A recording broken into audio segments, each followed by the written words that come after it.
How you doing today, Mr. Bo? I'm good, Maya. Thank you for asking. That's Thank good. you for having me.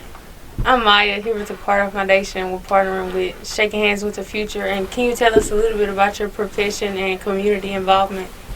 Okay, my name is Bo Hawkins. I'm the first black sales manager in the 77-year history of Nelson Hall Chevrolet, one of Mississippi's oldest Chevy dealers, right here in Meridian, Mississippi.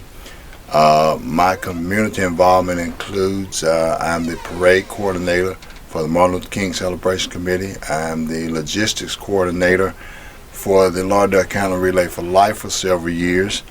Held that role, and I'm also a member of the Juneteenth committee. I've participated in the Meridian Public Schools mentoring program.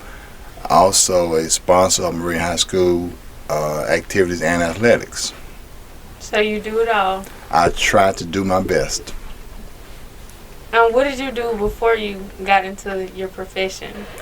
Before I got into the automobile industry, I was at Lazy Boy Chair Company in New Mississippi for 18 and a half years. And I've been in my present profession for 21 years. Was that always your dream profession? It was not. I did want to do something in sales. I thought I could be good with it. So I was reaching a point where I wanted to get a new job, and I wanted to get one while I was still hireable, before I got too old, to put it simple. And so I chose the automobile profession, and it's been a great success for me. So what influenced your decisions?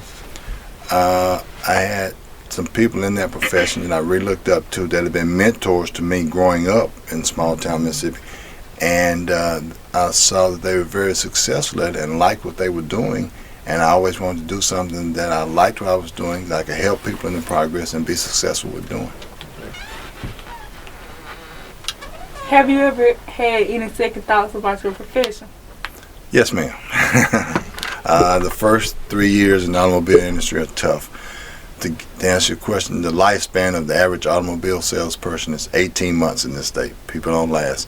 But after the first 3 years, getting over the tough hurdles and humps, I knew that this was what I wanted to do, and I wanted to one day be in management and one day actually own my own dealership. Do you regret that decision? No, ma'am, I don't.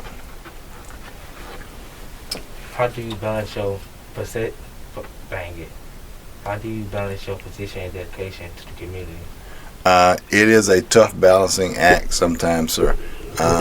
When we have events going on in the city that I'm a part of, I have long days. I leave home early and get home late because everything has to be done. Once you commit yourself to a project, something like MLK, you have to be dedicated. A lot of people show up. I think we just started to get parade together that day. It takes months of planning for all the events surrounding MLK.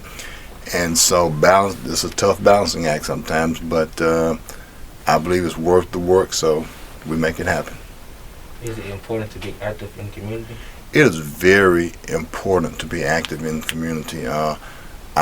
My entire life I've been active in whatever community I've lived in, because to whom much is given, much is required. We've been given opportunity that those that came before us did not have. You know, our forefathers couldn't walk in the front door. We can walk in the front door because they walked in the back door. They took the beatings. They took all those things to pave the way.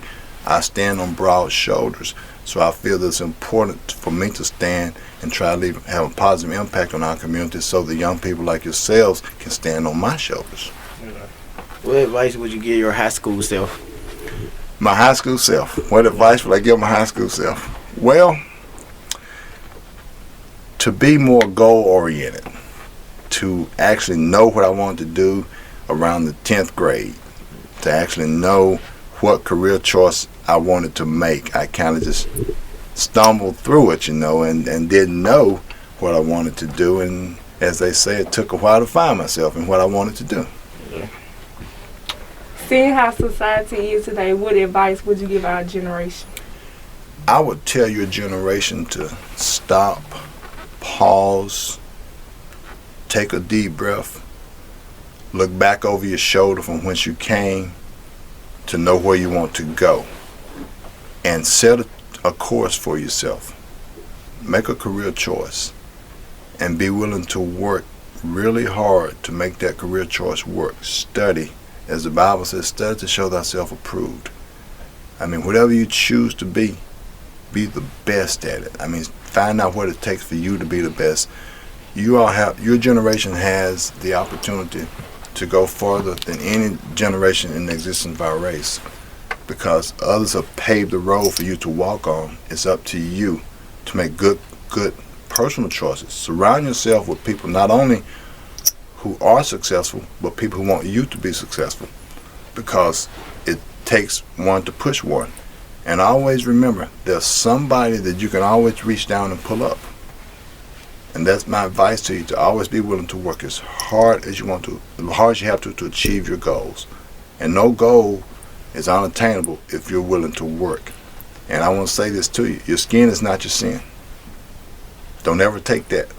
Don't ever take that, okay? Yes, it's not your sin. It's not. Don't let that be an excuse for you not to walk into any door you want to. There's always somebody that can walk into the room. But be prepared when you walk into the room.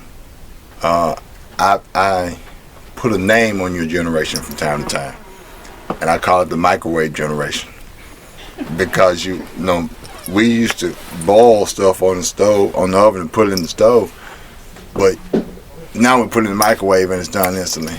And great successes never come overnight. They come through some falling down, because you only learn how to get up when you fall down. That's the only way to learn how to get up. If you start on top, there's only one place to go. But when you work and climb and you struggle to get what you want, keep your eye on the prize. That goal is always there. But remember, nothing good is going to come easy. Easy come, easy go is a true expression. If I walked up and handed each one of you a $100 bill today, you'd go spend it freely, without a doubt, because it's easy money. But if you worked for it, you value that $100 bill more. You see what I'm saying? But I tell you, nothing worth having comes easy. You have to work for it and be willing. Some of you said you want to be a veterinarian. Some of you want to be nurses. Those are very honorable professions. Study those professions. See what it's going to take for you to be the best. Talk with people in those fields. Learn the pitfalls of going through nursing school and things like that. Learn the hard times and be willing to endure a little suffering to get what you want. Because once you earn something, it's truly yours. Nobody can take the knowledge you attain, but if somebody just hand you something, they can take it away anytime they want to. But if you earn it yourself, it's in you, it becomes a part of your DNA, it's instilled in you, it's a part of your pattern for success. Nobody can take it away. But I am proud of the four of you for being here today. It's an honor for me to be here talking to you, because you are our future, and I look forward to seeing great things from you. I'll be contacting Mr. Carter to track you, to see, what you're doing. Are there any ways that we can get involved with Martin Luther King and all of that? Yes, ma'am. I could walk over and hug you for that question. Because that's probably one of the best questions you've asked today. Because people my age, we're going to age. One day I'm not going to have all this energy to run all these projects and run all over town and do all these things. And I have no problem with passing on to someone who wants to be sure that our legacy is carried on. And we would welcome your input.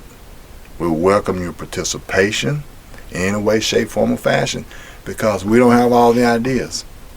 And we love a new flavor, as you put it. We would love to bring a new flavor. And I would love to work hand in hand with any of you who want to be a part of the organization. Thank you. The door is open. Just call me. I'll leave my card with you. And contact me, text me, or call me. When we start planning, we'll call you to our meetings. Sure will. There's always something to do on a project. There's always something to do. And you will learn. It will be fulfilling. It's very fulfilling knowing that you are helping to preserve the legacy of your people and to share some insight to the young generation as to why we do this. The project is never about the people doing it. It's about the project itself.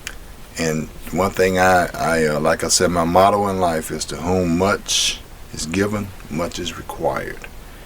And if you can live a life of service, then you will have one of the happiest lives. People ask me why I smile all the time. Because my service is my blessing. I truly believe that. And don't be afraid to give your service. Each of you are very talented. I mean, I've only talked to you for a few minutes, but I see talent. I feel talent.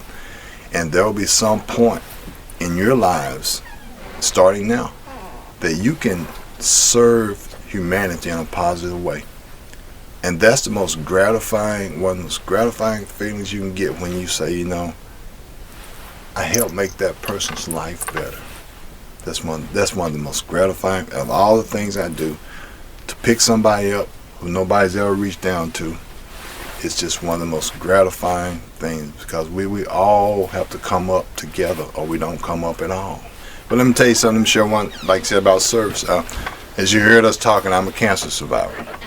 And Relay for Life was something I really sunk my heart and soul into after my battle with cancer, because that was to be sure that we had the funding for all those people who need help, because cancer takes a whole lot out of a person's life and the people in their lives. It's a hard fight. It's a terrible battle.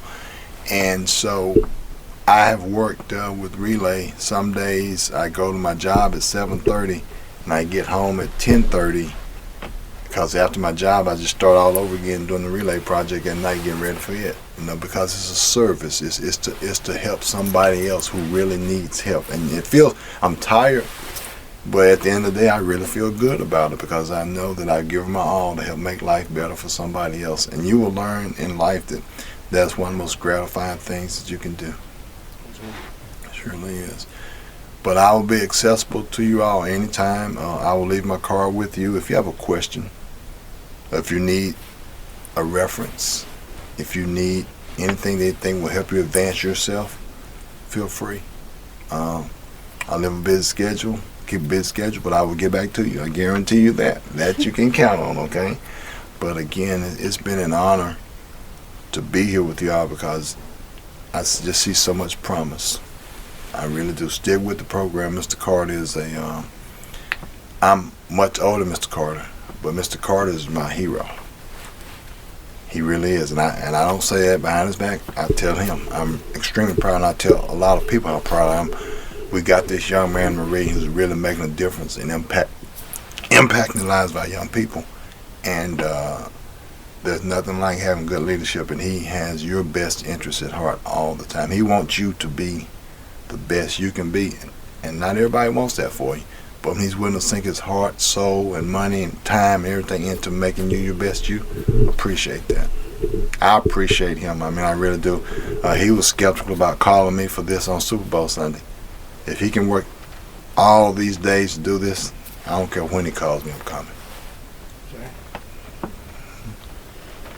Thank you for your time, and just thank you for taking time out of your day to come out here and talk to us. My pleasure.